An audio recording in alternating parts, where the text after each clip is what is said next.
It's called the finite world. This is the foundation to understanding the other side of money. Physical exchange of money is one of the most important lessons you can teach a child in terms of their finances.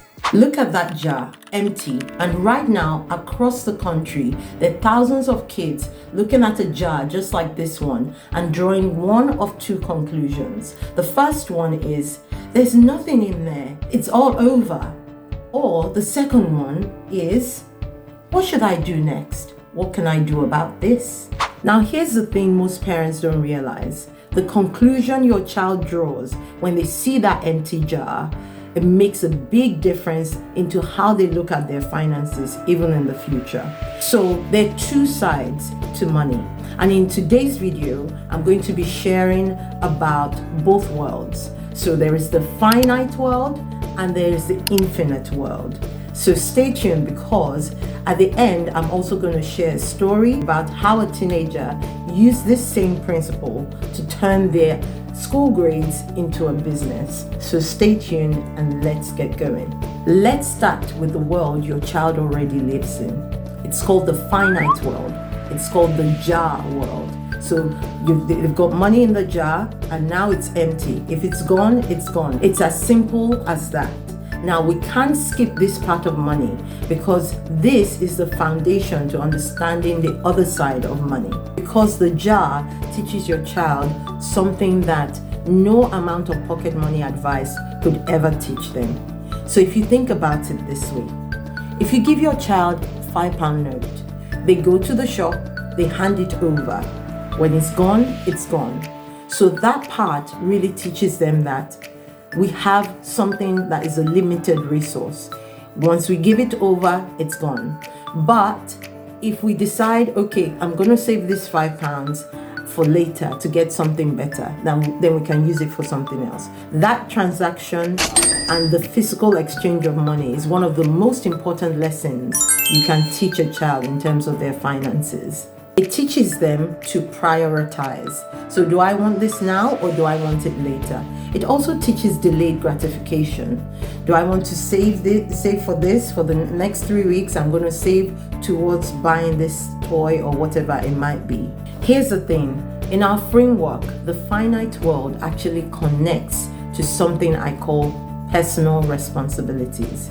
So there's this whole discussion about, should we pay children for their chores or should we not pay children for their chores? Now, hear me out, stay with me, because I've got it nice and clear for parents to be able to follow.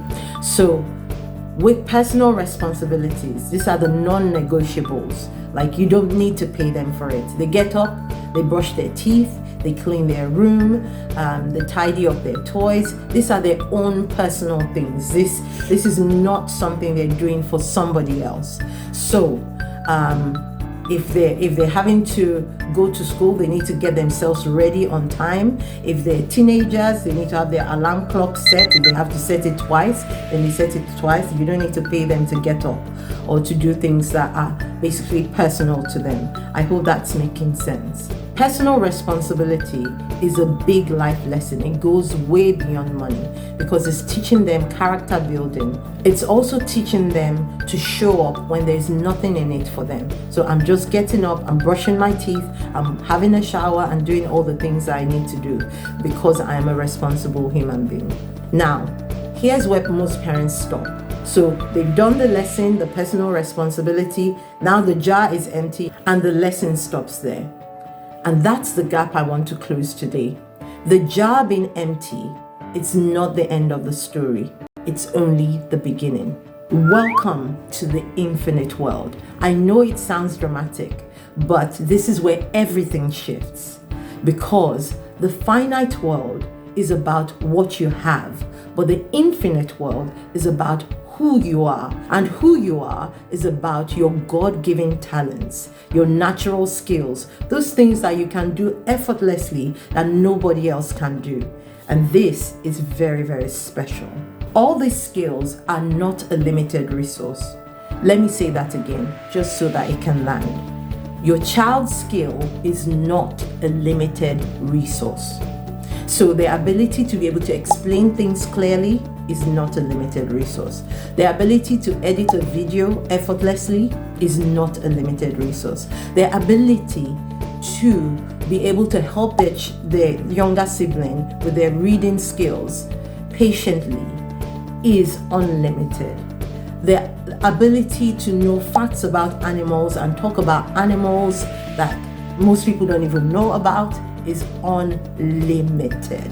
This is the bridge concept I want you to take away from today.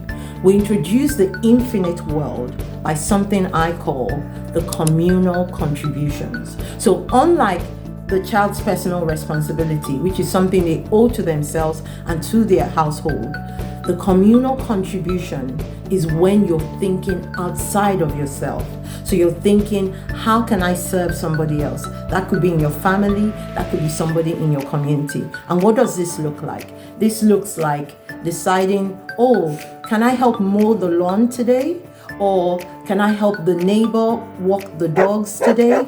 Or can I help mommy with her editing today? That'd be nice, my daughter. Or something that you are doing it for somebody else and not for yourself. This is what I call the infinite world that keeps going, that keeps creating, that never stops, basically. Here's the mindset shift that is so powerful. When your child does a chore at home and they do it for themselves, for their own personal responsibility, they learn something. They learn, I contribute because I belong to this household. But when they do a chore that is outside of themselves and they're doing it for somebody else, serving somebody else, what they learn is, I can actually add value or bring value in exchange for something else. And that could be money, it could be time, it could be whatever else it might be. I create value that others are willing to exchange for. And that, I can tell you, is the seed of every entrepreneur that ever existed. Now, I want to give you something practical here, because I know some of you are thinking, my child is only 9. What skills could they possibly have? Here's a list of natural skills that kids often don't realize are genuinely valuable. Being organized, so organizing a neighbor's bookshelf or helping to sort out recycling. Being good with animals, so dog walking, pet sitting is another thing. Being fast at doing research, you might be able to get the best deal during your family's weekly shopping and compare prices. Being patient with younger children, so helping a younger sibling or a neighbor's child with reading or homework. Being creative, making cards, doing crocheting, helping decorate for a family event or a birthday party. Being good at explaining things. This one is particularly special, and it brings me to the story I really want to tell you today. Now, let me tell you a story about a young boy called Alex. Alex, like most children in this country, every year did his GCSE Maths. He read, he revised, he put his effort into it, and he got really, really good grades. Now, it was lovely because he came out with a 9, which is, it's the highest you can get, and he got his grade. He put, his certificate is there. There is a number on the certificate. He's very proud of his achievement. But then something happened. One day, because of his natural skill, another child said to Alex, "Can you help me with my algebra? I really struggle with it. I can't get my head around it. Even when I look at the textbook and I listen in class, it just doesn't make any sense." So Alex was like, "Oh, it's really easy. Don't worry, let me help you." And they had their first session together. By the way, at this point, it was free. There was nothing. It was just somebody helping another person. And Alex didn't even think anything about it. And then this other child, let's call the child Chrisanne, for example. Chrisanne came back to Alex and then said, "Alex, you're so good. You really helped me understand this part of mathematics. And now I'm just wondering if maybe you could help me every week so I can get a good grade when I come to doing my GCSEs." And it was at this point that something clicked for Alex. And Alex realized that, hang on, my GCSE result is not just a skill that comes naturally to everyone. It's not just a number 9 on a certificate somewhere showing that I put a lot of effort into my work. It's actually a natural talent and a natural skill that I can use to solve somebody else's problem. And long story short, Alex actually started tutoring and he made about £6,000. And I'm saying £6,000 in under the space of 3 years. He did this when he was even doing his A-levels because it comes so easy to him. Alex learned that value is in the eye of the beholder because he didn't think much about his own skills.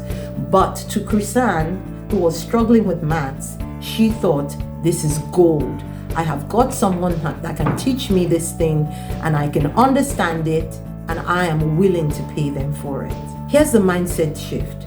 My skill has value came first, and then the business came second. That's the infinite world. This is what we're trying to plant into our children when we give them communal contributions. This is the infinite world. This is the world we're trying to plant in our children when we open the door to communal contributions. Not just, here's a chore, here's the payment. That is not going to teach them anything. But instead, we could say, here are your skills, here are the problems they solve, and here's a way you can offer your skills as a valuable thing to the world outside of you. Now, let's bring this home. You now have a framework. There are two worlds. There's the jar world and there's the skill world. One is finite. Yes, that's the finite reality. And the other one is the infinite potential.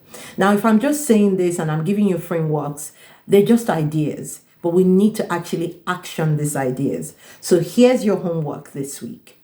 Step 1, the business brainstorm session. This is where you set aside about 20 minutes and you sit down with your child. No phones, no distractions, turn off the TV, and just ask your child this question. Just one question. What do you think you're good at that every other person finds difficult? Now, don't jump in at this point. Don't try and help them. Don't try and suggest anything. Just wait, because you might be surprised what they will come up with. Because sometimes actually they know themselves way better than we think we know them. And just wait and see what they say. Step 2, ask 3 questions. Now, you don't have to do this on the same day. Yes, so this could be during a car journey, a car ride somewhere, or during a walk with your child, or even at bedtime, whenever. Just find another time where your child feels very relaxed. So the first question is there something that you think you'll be the best person to help somebody else with? And hear what they have to say. The second question is there something where you did it for somebody else and they were so grateful and you're thinking, why are they making such a fuss? It's not even a big deal. That's the second question. And then the third question is there something you would like to be paid for that doesn't feel like a chore, that just comes naturally to you? That could be crocheting, that could be drawing a picture, that could be telling a story. Some people just like talking. I like talking. Step 3, honor both worlds. Here's a final reminder, and I mean this firmly but gently. Don't forget the jar, because if a child does not understand the finite world, they can't understand the infinite world. Actually, the finite world of the jar, where the money is empty and is gone, is actually the foundation and not the enemy to the infinite world. So both are very important to your child's money growth and money mindset. If this framework landed for you today and you're thinking of your own child and those 3 questions, let me know in the comment below. Drop me a comment like, my child's skill is ... and finish the sentence. Do you know why? Because this might inspire another parent, and I make sure to read every single comment as well. If you want to go deeper on the personal versus communal framework, which we talked about today, there is a link right here. You can watch this video, and basically it tells you how to set it up in your home without going into any arguments with anybody. And if this is your first time on Early Money Habits, welcome. This channel is for parents who who believe that the most valuable thing we can give our children isn't money, but the relationship with money. So hit subscribe and follow for more. See you next time. Bye for now.